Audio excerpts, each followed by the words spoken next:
Hello and welcome to Open, everyone. I'm Rhina Valentin, your host, Café con Leche, for the next hour. Always inviting you to get social with us online. That's right. Tweet us and follow us on Instagram at BronxNet TV and like us on Facebook at Open BronxNet Television. And, of course, while you're there, don't forget to follow moi on Twitter, Instagram, FB, Snapchat, LinkedIn, Insta Stories at Rhina Valentin.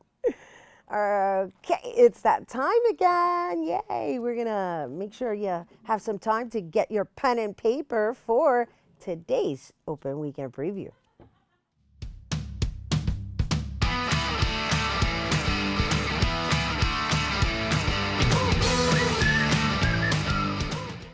First up, First Fridays in collaboration with the Moth. Everyone has a story to tell, and at this unique experience, audience members can put their name in the Moth hat, that is, to enter for a chance to tell a 5-minute story related to the theme. And the theme for this particular evening will be belonging. So make sure you get your creative juices brewing to participate this Friday, June 2nd, from 7 p.m. to 10 p.m. at the Bronx Museum of the Arts, located on 1040 Grand Concourse in the Bronx. And for more information, visit bronxmuseum.org/event. Next up, to check out Figment Festival. Figment NYC is a free, inclusive, and participatory arts event on Governor's Island. In this family-friendly event, adults and kids alike will have the opportunity to actively engage with the art and thus creating a dynamic collaboration between the artist, the audience, and the environment. All this artsy fun is taking place 2 days, that's right, 2 days, Saturday, June 3rd and Sunday, June 4th from 10 a.m. to 5 p.m. on Governor's Island. And ferries leave from both Pier 6 in Brooklyn and 10 South Street in Lower Manhattan. And for more information, visit govisland.com/events. And finally, to check out China Institute Children's Book Festival in honor of International Children's Day and in conjunction with Book Expo America and BookCon, this literary festival by China Institute will celebrate some of the most beloved Chinese children's stories. Activities include puppet shows, book readings, pop-up exhibits, and more. And this is taking place on Sunday, June 4th from 11 a.m. to 3 p.m. at the China Institute, located on 40 Rector Street in Manhattan. For more information, visit chinainstitute.org/events. And there you have it. Lots to do, so make sure you get out and explore. Okay, so Outcasts, it's women in the wilderness, excuse me, I don't know what's going on today, an exhibit at Wave Hill curated to recognize female artists whose work explore the resistance and empowerment of women.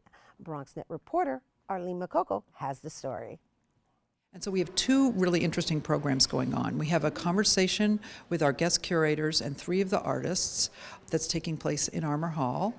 Outcast Women in the Wilderness opened at Wave Hill, featuring these internationally recognized artists whose handpicked works explore inclusion, resistance, and empowerment in a show inspired by the work of late pioneering feminist artist Nancy Spiro. She passed away a number of years, but she was an early feminist artist. And so she worked from the 1950s through 2009 when she passed away. That was 2009, now buried at Greenwood Cemetery in Brooklyn. The director of programs there, a co-curator of this exhibition, Harry Weil, approached Frizzell 3 years ago, and the results are being seen today.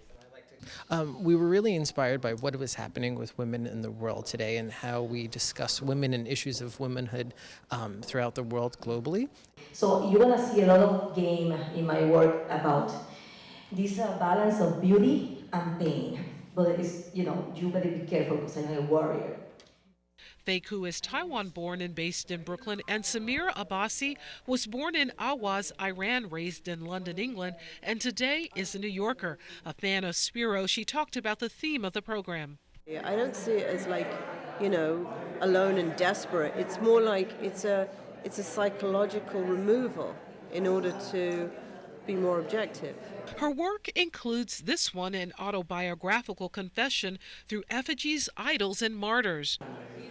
There are figures that relate to motherhood, matrimony, recovery, illness, and so on. This is before, of course, the internet, before Amazon, and we lived in neighborhoods with a few people of color. Feiku shared her experience growing up here in the U.S. and her efforts to bridge that with her past. So I pretty much created a worldview that had certain stories but borrowed from the visual elements that surrounded my life, and I think a lot of my work comes out of that. I am an outcast, not because I have been cast out. The program was followed by Outcasts using her voice, featuring host Jane Gabriel's Caridad de la Luz, who created an original composition based on artwork in the exhibition. Mahogany L. Brown did the same. When the country is not a country, but a dirt pile waiting for blood. It's artists who use their voices. They use that creativity to bring forward the roles of women, the voices of women, the emotions of women. There was the artwork of Samira Abbasi that I couldn't get it out of my mind, and I was jokingly saying that it haunted me, but it actually was haunting. It was just something that I found fascinating. And another thing she used was eyes, like eyes in her artwork. So it inspired me to write an original piece called Eyes of an Outcast. Women that stand up for themselves and for their community and for others, they are considered outcasts because they are not going, the route that we were conditioned to believe was ladylike. They're not just going with the flow and not challenging these systems that have been set up to keep us oppressed. So when I think of outcasts and the reason that I'm here, I think of it as a celebration, as a reclamation of power and femininity. Poet Natalie Caro's work addressed the recent policies on immigration and women and the cultural fascination with Disney films. And filmmaker Jess X. Snow, who identifies as Chinese American, looked at border walls and gender. I also identify as queer, and I've been writing a series of poems about the Chinese photographer Ren Han, who's a queer photographer, and he took his own life like a month ago. So I've been like writing poems in response to his images. Somebody actually, one of my fellow poet friends, told me that poets are like reporters, right? We're like the reporters of society, and we report on what's happening, and sort of ask the community to sort of engage in a dialogue with us about what are the things that are ailing our society. The wilderness is outcast, but I feel like it's also, it's cultivating you in some way. I don't know, I just don't, it's fine. Like it's another platform to explore from. Don't miss it. Women in the Wilderness will be here on the grounds of Wave Hill through July 9th. For more information, you can go to wavehill.org. For BronxNet, this is Arlene Makoko. How lovely. Thank you, Arlene Makoko. We have to take a break, but we'll have more open right after.